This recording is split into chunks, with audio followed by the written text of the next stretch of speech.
পুটোকে পাওয়া যাচ্ছে না। পুটুকে পাওয়া যাচ্ছে না, আমার পুটুকে। কোথায় তুমি? মুনু কই রে? মুনু কই?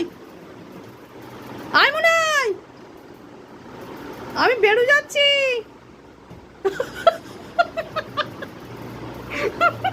মুনু কই? আমার ছোট্ট মুনু তো কই? ম্যাও ওই যে। কোথায় ছিলে তুমি? কোথায় ছিলে তুমি? বাইরে কি দেখতে গেছিলে? হ্যাঁ, কি দেখছিলে তুমি বাইরে? ম্যাও, কি দেখছিলে তুমি বাইরে? কি দেখছিলে গো? হ্যাঁ, আমার ছোনা পাপা তো। এই ছোনা পাপা, কি দেখছিলে তুমি? হ্যাঁ, চলো আমার সোনা বাচ্চা, চলো চলো। এইরকম যাবে আর ডাকলেই চলে আসবে। চলো। তাতে মা বলেছে বেরু যাচ্ছি। আমাকে না নিয়ে বেড়ে যেতে পারিস? বেড়ে যেতে